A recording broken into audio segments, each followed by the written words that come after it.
એક અદ્ભુત પુસ્તક મારા હાથમાં ચડ્યું અને જે પુસ્તકે મારી જિંદગી બદલી નાખી.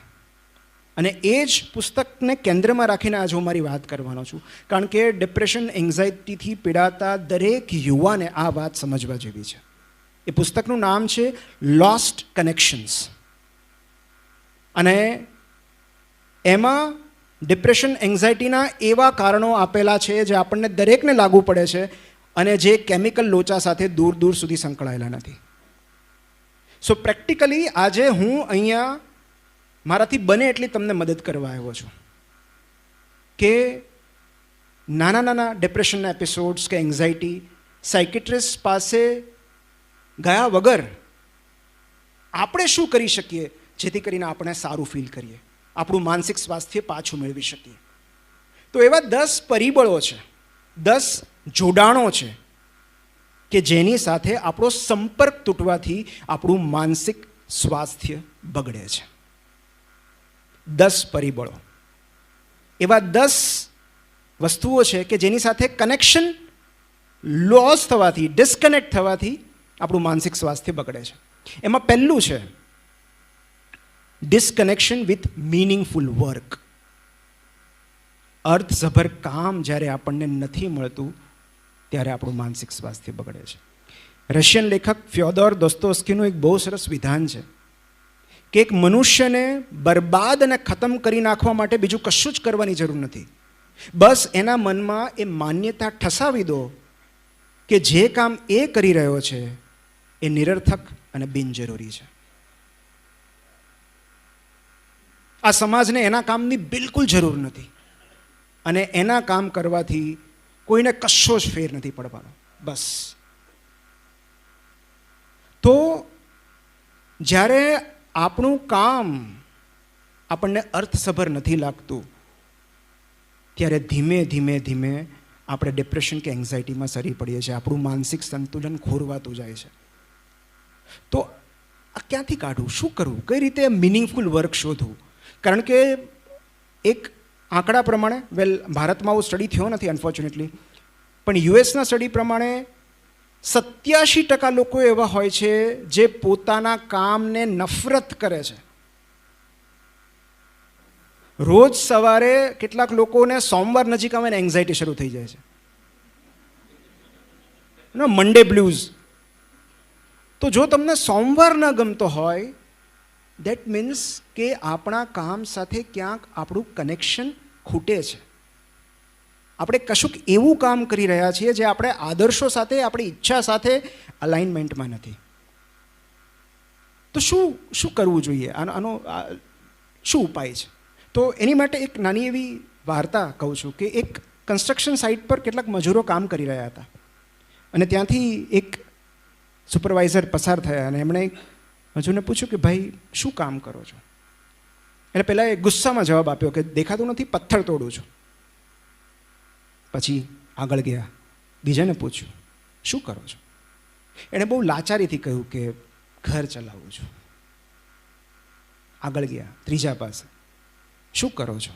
અને પહેલાં એ ગીત ગાતો હતો, એકદમ મોજમાં આવીને છાતી ટટ્ટાર કરીને ગર્વથી કહ્યું હું મંદિર બનાવું છું. તો આપણી પાસે 2 જ રસ્તા છે. કાં તો કામ બદલવું પડશે અને કાં તો કામ પ્રત્યેનો અભિગમ બદલવો પડશે.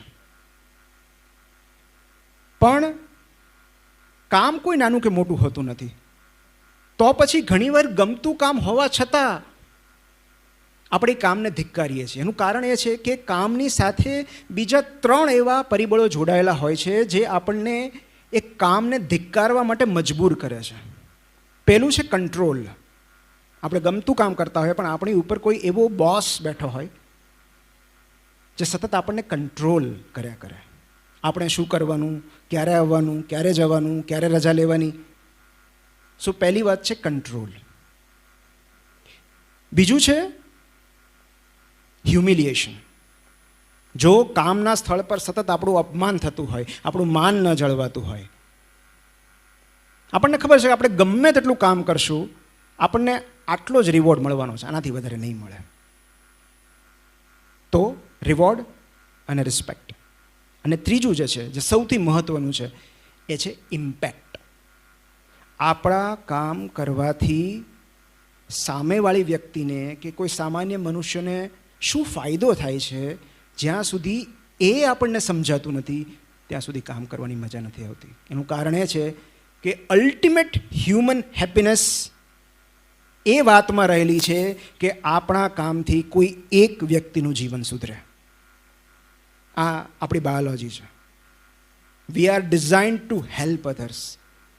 અને જ્યાં સુધી બીજાના જીવનમાં કોઈ સકારાત્મક પરિવર્તન નથી આવતું ત્યાં સુધી આપણને રૂપિયા મળવા છતાં પણ સંતોષ નથી થતો. તો 3 વાત છે. અને CRI હું ક્રાય કહું છું. સો CRI મીન્સ સીઝ કંટ્રોલ. જ્યારે તમે તમારા કામના કંટ્રોલમાં હો છો. મારે ક્યારે કામ કરવું, મને 12 કલાક કામ કરવામાં નક્કી નથી, પણ એ વર્કિંગ અવર્સ હું નક્કી કરીશ. મને 7 દિવસ કામ કરવામાં વાંધો નથી, પણ ક્યારે કામ કરવું, કેટલું કામ કરવું, કઈ રીતે કામ કરવું એ મારે નક્કી કરવું પડશે. So control. Second is respect and reward. જ્યારે તમે જે કામ કરો છો એ તાત્કાલિક તમને દેખાય છે, તમને એ કામનું સન્માન મળે છે, ત્યારે તમે તમારા કામ સાથે જોડાઓ છો. And third is impact. જ્યારે આપણને ખ્યાલ આવે છે કે આપણા કહેવાથી, આપણા બોલવાથી, આપણા કરવાથી આટલા બધા લોકોના જીવનમાં પરિવર્તન આવે છે, કોઈકની સુવિધા વધે છે, કોઈક એન્ટરટેન થાય છે, કોઈકને આનંદ આવે છે, કોઈકની સગવડો વધારીએ છીએ, કોઈકનું સ્વાસ્થ્ય સુધારીએ છીએ, ત્યારે આપણે આપણા કામ સાથે જોડાઈએ છીએ. સો પહેલી વાત જે છે એ છે meaningful work. And I would say એવું આ જગતમાં લગભગ કોઈ એવું નથી કે જેને કામ ન કરવું હોય. દરેકને કામ કરવું છે, દરેકને કંઈક કન્ટ્રીબ્યુટ કરવું છે સમાજમાં. પણ કંટ્રોલને કારણે, હ્યુમિલિએશનને કારણે આપણે ક્યારેક આપણા કામને ધિક્કારતા થઈ જઈએ છીએ. So first is meaningful work. અર્થસભર કામ બહુ જ જરૂરી છે. કારણ કે જે ખાલી મન છે, આપણને ખ્યાલ છે, અને ખાલી મન શું કામ ડેન્જરસ છે એની પણ આપણે વાતો કરશું. બીજું પરિબળ છે ડિસ્કનેક્શન વિથ પીપલ. આ કદાચ હું કહીશ કે ડિપ્રેશન, એન્ઝાયટી, આ બધાના મૂળમાં કશુંક રહેલું હોય તો એ એકલતા છે. સોશિયલ મીડિયા હોવા છતાં આજનો માણસ અનેક ગણો વધારે એકલો છે. અને આ જગતની સૌથી ભયાનક દરિદ્રતા એકલતા છે. કારણ કે જેની પાસે કશું જ નથી, જે કન્સ્ટ્રક્શન સાઇટ પર કામ કરે છે, એ લોકો જમતી વખતે સાથે જમે છે, હસી મજાક કરતા હોય છે, સૂતા સૂતા વાતો કરતા હોય છે. એમની પાસે બીજું કશું જ નથી. એ લોકો રજા રાખે છે. તો એમનું એકબીજા સાથેનું કનેક્શન, એ જે માવો વેચે છે ને એમાં પણ જોડાણ છે. એ તમાકુ શેર કરે છે ને એમાં પણ કનેક્શન છે. લોકો એ રીતે જોડાય છે એકબીજાથી. એકાંત અને એકલતા આપણે અનેક વાર બોલતા આવ્યા છીએ, પણ બહુ સિમ્પલ એક જ વાક્યમાં હું તમને કહું કે if you feel lonely when you are alone, you are in a bad company.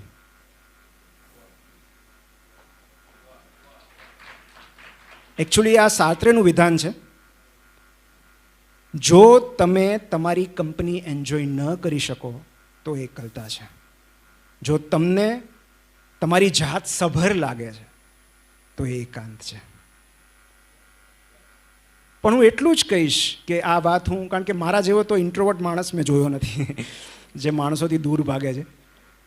મને બહુ જ ગમે સોલિટ્યુડ. મતલબ મને બર્થડે ગિફ્ટ કોઈ પૂછે તો હું કહીશ મને એકલો મૂકી દો, સોલિટ્યુડ આપો મને. મને એકાંત બહુ જ ગમે છે. હું આટલો એકાંત પ્રિય હોવા છતાં આ વાત હું કહું છું કે મને એકાંત ગમે છે એવું કહેવા માટે પણ જીવનમાં કોઈની હાજરી અનિવાર્ય છે.